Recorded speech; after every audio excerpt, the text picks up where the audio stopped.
Bienvenidos a este tiempo de entrevista. Tengo el gusto de tener aquí en el C de La Verdad Nos Hace Libres a Andrés Torres. Es analista político, es muchas cosas, pero nos va a traer algo refrescante sobre lo que está, no de moda, lo que está vigente y lo que va a estar vigente en los siguientes años en el mundo de la startup, ¿verdad? Estoy diciendo bien. Andrés, bienvenido, gracias por estar con nosotros. Toto, es un placer estar en tu programa otra vez y en tu canal. Para mí es siempre una alegría y una bendición estar contigo. Gracias. Coméntanos, ¿has estado en Finlandia, me dices? Sí, estuve en Finlandia. ¿Qué pasó allá? Coméntanos. Bueno, fui a un encuentro que se llama Slash, es un encuentro de las startups del mundo, las más importantes, un encuentro mundial que se juntan con los principales inversionistas y presentan los nuevos proyectos. Es el lugar más importante donde se exponen las nuevas startups del mundo. Para que la gente sepa, una startup es una empresa nueva, que es el nuevo concepto de empresa en el mundo moderno. Por ejemplo, Google, Facebook, WhatsApp, Netflix han comenzado como ideas startup, empresas startup que encontraron inversionistas y hoy día son una gran tendencia mundial y manejan el mundo. Los nuevos empresarios del mundo hoy día tienen 21, 22, 24 años. He conocido una empresaria de 8 años que ha creado su propia empresa en la India. 8 años. 8 años, la CEO de su empresa, tiene una empresa de test. La conocí personalmente y es una de las experiencias que más me ha conmovido, porque hoy día la educación, en realidad lo que yo fue a buscar una alianza con la educación finlandesa para Bolivia y lograr entender un poquito lo que es, por qué Finlandia es el número 1 en el mundo en educación, por qué los colegios finlandeses son los número 1, por qué la educación universitaria es la número 1 y qué están haciendo diferente. Y pude justamente aprender de eso y aprender las nuevas tendencias en educación justamente en los próximos años. Tienes que seguir hablando porque no me atrevo a preguntarte todavía. No, de lo que se trata es de un poquito cambiar los paradigmas. Lo que ha hecho Finlandia, un país que hace una semana ha cumplido, hace 10 días exactamente ha cumplido 100 años de vida, un país que hace 50 años era miserablemente pobre, que no tenía ni siquiera para comer, la gente se moría de hambre en las calles por la crisis. En Finlandia. En Finlandia. Hoy día es una de las potencias en calidad de vida, en prosperidad más grandes del mundo, a pesar de que ha tenido una recesión importante hace unos años porque Nokia, que era una de sus empresas más importantes, su empresa estandarte, se vino abajo. Entonces, Finlandia es un país que ha aprendido a aprender de la adversidad y está cambiando los paradigmas mundiales, cambiándose a sí misma. Entonces, lo que yo he ido a buscar y entender es un poquito por qué Finlandia es así, y es lo que estoy aquí para poder compartir con la gente este aprendizaje y transmitir mi emoción de lo que significa Finlandia. Finlandia, un país de 5 millones, un día decidió hacer las cosas diferentes y se unió para cambiar el modelo educativo. Y para eso no es que han inventado un nuevo modelo, han visto las mejores experiencias del mundo y con mucha humildad han dicho, yo no tengo la verdad, voy a aprender y voy a experimentar hasta poder lograr. Entonces, hoy día las escuelas finlandesas, los colegios, por ejemplo, tienen 4 horas de colegio al día. Las otras horas son para jugar, para artes, para deportes, etc. Tienen 15 minutos de tarea máximo al día y los niños aprenden jugando. Es decir, he podido ver las nuevas tendencias de la educación a nivel global y he visto, por ejemplo, cómo en algunos países de Corea del Sur y en Asia, en los tigres del Asia, colegios experimentales, los niños aprenden jugando. He visto como un niño de 12 años, están jugando entre todos unos juegos de química y están aprendiendo química. Y como un niño después de terminar de jugar su nivel, comienza a celebrar, se tira al piso de felicidad porque había completado todos los niveles de química y dominaba toda la tabla de periódica de elementos y dominaba todo, y todo jugando. Entonces, Finlandia ha decidido hacer las cosas bien y hacerlas divirtiéndose y llevar esa experiencia al mundo. Yo he sido parte de esto y justamente es para lo que estoy aquí, para contarte un poquito de este nuevo paradigma que está basado en 3 principios más importantes. El primero es, los profesores son lo más importante. El segundo es, la educación es para todos e igualmente para todos, donde no hay ganadores ni perdedores. No hay los tontos del curso ni los inteligentes. Exacto. Y el tercero es, menos es más. Es decir, no por más horas de trabajo, no somos más productivos ni somos mejores. Cuando digo la educación es para todos, es el cambio de paradigma. Finlandia ha logrado o ha decidido una cosa fundamental. Todas esas horas humanas que los niños tienen en los colegios y que los jóvenes tienen en las universidades son horas humanas de gente produciendo algo, trabajando. Y son horas humanas no productivas, es decir, yo estudio 10 horas para un examen, me tiro un semestre entero estudiando matemáticas para pasar un examen y después todas esas horas, ¿en qué van? La educación tradicional te dice, esto aprendizaje es para ti, ya sabes matemáticas. Pero todas esas horas que yo he producido, que he dedicado, no le están sirviendo a nadie. Entonces lo que están haciendo en Finlandia es que todos los trabajos de la universidad, en las aulas, son horas humanas que van hacia la sociedad. Es decir, son todos proyectos de grupo que se hacen para servicios a las empresas, servicios a las instituciones, servicios a las organizaciones civiles, de todo tipo, y todo tiene un objetivo práctico. Nada es una teoría que se hace, no es ni siquiera un estudio de caso como hacían los americanos, como es el modelo americano de estudios de caso. Es estudios de caso, pero de la vida real. Entonces, los profesores, ¿qué son? Son entrenadores que ayudan a los jóvenes a hacer proyectos que se entregan. No hay notas, solamente o pasas o no pasas, no hay calificación. Los autoalumnos se autocalifican, trabajan en grupo y tienen resultados en equipo. Tienen que aprender a trabajar en equipo, a ver cuáles son las cualidades más importantes. Y el modelo está basado en la capacidad de aprender haciendo y no solamente imaginando las cosas, ¿no? Este modelo antiguo, en el que el profesor es el transmisor de conocimiento, era porque antes la información y el conocimiento del mundo estaba en bibliotecas. Y pocos seres humanos tenían acceso a las bibliotecas. Y todos los que tenían acceso a las bibliotecas eran los transmisores de conocimiento de las bibliotecas hacia todo el mundo, mediante las aulas, que eran los profesores. Eso ha cambiado totalmente en el mundo, porque hoy día la información está a un clic. Yo no necesito saber de memoria las capitales del mundo, pongo la capital de Bolivia y me va a salir Sucre, y así sucesivamente con toda la información. Ya no necesito las bibliotecas, porque las bibliotecas ya están digitalmente en todos los celulares y en las plataformas virtuales en el mundo. Entonces, ya el acceso de conocimiento ya no es un privilegio de unos cuantos que tienen que transmitir, sino más bien hay tanta información y tantas cosas que lo que hay que hacer es entrenar a la gente a aprender mejor. De lo que se trata en el fondo es de traer el modelo de enseñanza del doctorado a prekinder, a colegio y a la universidad. Antes que sigas, perdón, interrumpa ahí. ¿Cuál es el proceso entonces? ¿A qué edad empiezan y cómo van los ciclos? ¿Ha cambiado eso? ¿No? Hasta la universidad, hasta doctorados. ¿Cómo es un muchacho que entra? ¿Cómo es posible que a los 8 años o a los 10 esté manejando información a ese nivel y conociéndola? Un poquito ese resumen para entender todo el ciclo. Es un enfoque integral de la educación, donde todos los seres humanos tenemos capacidades y potencialidades diferentes, y la educación lo que hace es buscar cuáles son tus potenciales y ayudar a explotarlos en su máxima expresión para que tú te puedas desarrollar en la máxima de tus potencialidades, asumiendo que todos los seres humanos somos diferentes y tenemos cualidades distintas, pero que al mismo tiempo nos complementamos y somos necesarios unos con otros. Por lo tanto, al desarrollar tus capacidades y otros sus capacidades, conjuntas esas capacidades hacen grandes cosas. Entonces, ¿a qué edad entran a kinder o qué llaman? Antes había el preescolar, que es a los 4 años y comenzaba. Hoy día van desde los 3 años y el sistema educativo es integral desde los 3 años hasta al final de la universidad, donde hay diferentes etapas que ellos se van buscando, van decidiendo en el camino. ¿Anualizado? Es anualizado, pero ya no es como, ahorita es anualizado, pero la tendencia no es así. Es parecido a los juegos electrónicos. Cuando tú te metes a un juego electrónico, vas desbloqueando este nivel, pasas este nivel, desbloqueas el siguiente y vas avanzando según te vas haciendo más capo para el siguiente nivel. Es exactamente, en matemáticas tú vas a desbloquear 1, 2, 3 niveles cuando tienes 8 años, pero en ciencias vas a hacer un poco menos tu potencial y en sociales vas a tener otro tipo de capacidades. Entonces, los seres humanos nos desarrollamos de acuerdo a nuestros potenciales y poco a poco nos vamos desarrollando. Entonces, este enfoque es más o menos así.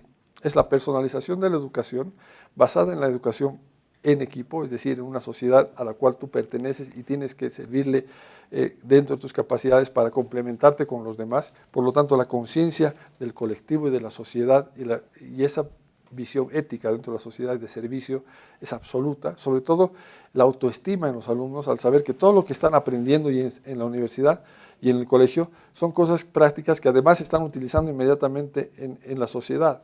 Entonces, cuando terminan un proyecto, se entrega, los de las empresas los ponen en práctica, se los felicita, se los reconoce y la autoestima de los estudiantes es muy grande.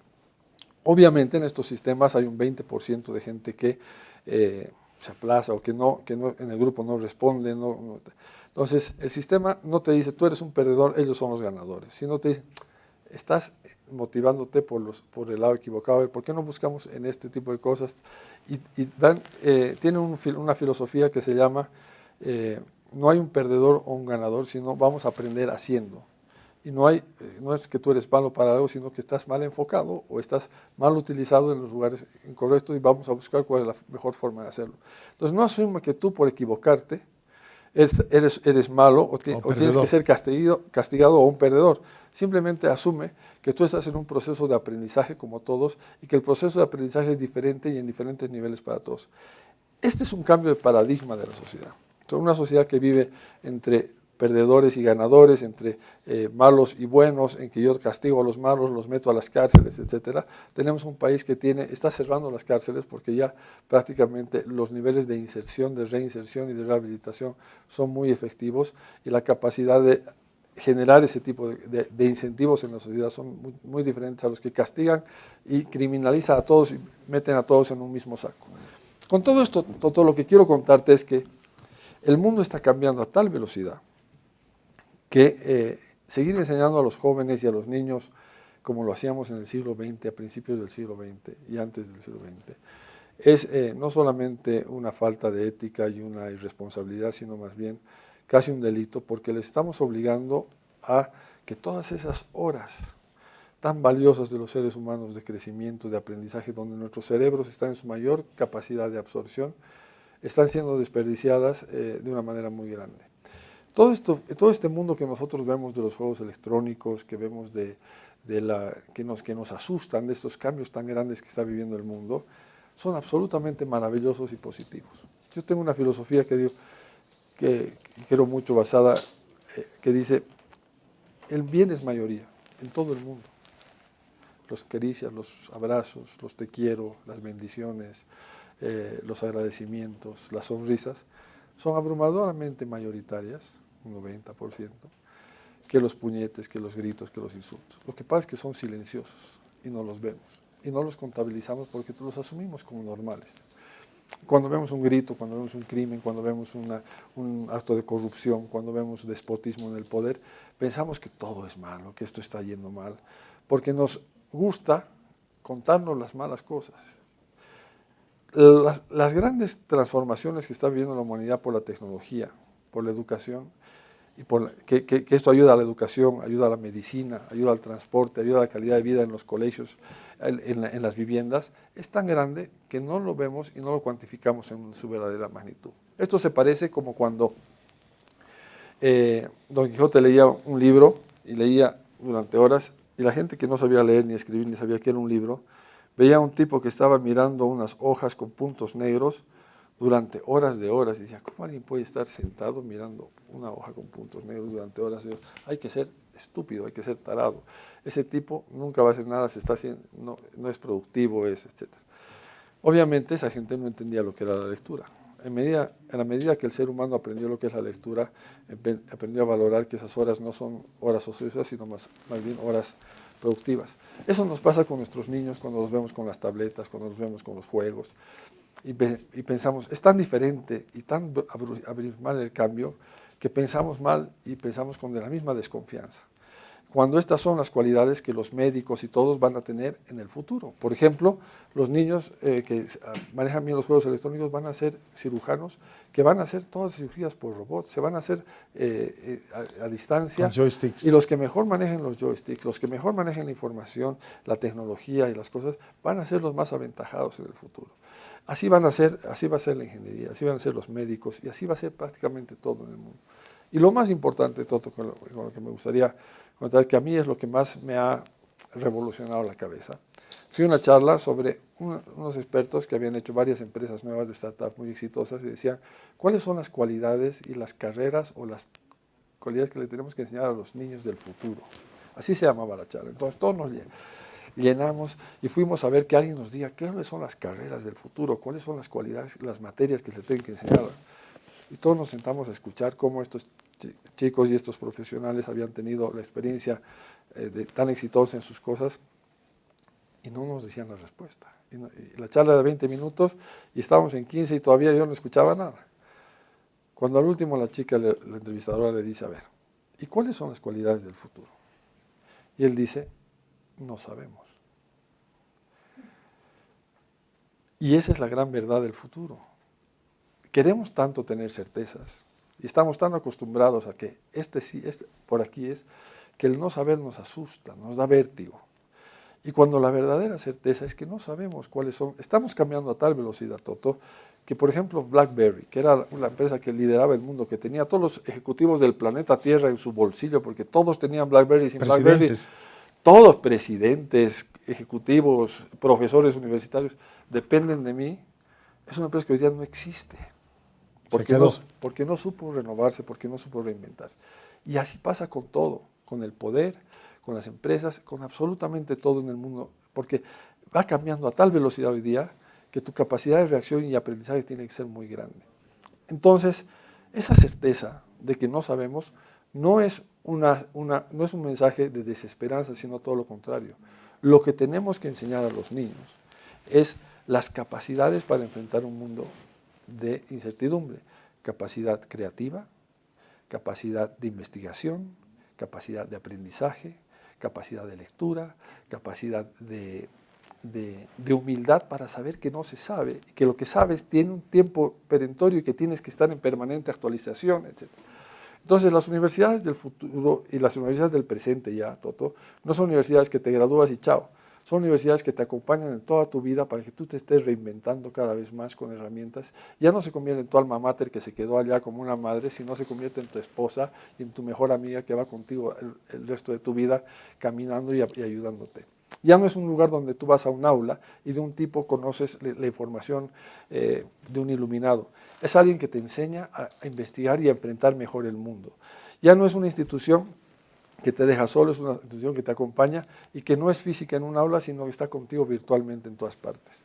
Hoy día el mundo está teniendo cada vez más gente en las aulas y en las universidades y en los colegios de los países emergentes y los países de la humanidad que nos estamos involucrando a tener celulares. Hoy día en Bolivia la mayoría de los ciudadanos tenemos celulares que son el camino y el vehículo hacia el conocimiento. Ya un niño de Achacachi o un niño de Palca o un niño de Warnes en Montero está con las mismas condiciones posibles para poder salir adelante que un niño en Estados Unidos. Esa realidad es verdadera y es profunda. Esa evolución de la humanidad es tan profunda porque se multiplican todos los valores más lindos de la humanidad, que son la solidaridad, la capacidad de actuar colectivamente por un bien común, el conocimiento del bien común. Y es por eso que las tendencias en el mundo hoy día a la disminución de los autoritarismos, a la disminución de la corrupción y de la puesta en evidencia de las empresas corporativas que hacen lo que quieren sin consecuencias, es cada vez menor. Antes una empresa hacía responsabilidad social empresarial por marketing. Hoy día las empresas tienen que ser éticas porque es el mejor negocio para salir adelante. Hoy día el que miente, el que engaña, tiene pocas posibilidades de salir en el mundo adelante porque todo el mundo se entera de todo. Desde el que tiene una relación extramatrimonial engañando a su mujer y a su familia, hasta el que está engañando a su empresa, hasta el que está engañando a su país. Todos los que están mintiendo hoy día son mucho más susceptibles a ser encontrados y ser perseguidos que cualquier otra persona en la humanidad antes. Entonces, es una era de mucho más transparencia, no porque somos más buenos, sino porque es más caro ser mentiroso, no porque hoy día nos enteramos de todo y el costo de mentir es cada vez más grande. Entonces, por esto es que el mundo está cambiando a tal velocidad, por eso es que estamos viendo una transformación tan fabulosa que a veces nos quedamos en los problemas del día a día, en el escándalo de tal, y nos olvidamos de la abrumadora mayoría de cosas buenas que están pasando, que nos tienen que llevar a la esperanza. Es impresionante. Mira, tengo esta semana más para poder salir. Me gustaría mucho que incidas, pero tengo 1 minuto y medio como para que digas, ¿cómo piensas tú aterrizar todo el conocimiento, el panorama que se te ha abierto aquí en Bolivia, dónde estás trabajando, en educación? ¿Qué has pensado o todavía estás terminando de aterrizar? Estoy en esta etapa linda del sueño y del trabajo. Estoy trabajando ahora en la Universidad de la Cordillera, que es una universidad de la innovación, tiene 20 años ya en Bolivia, pero estamos en una transformación de la universidad.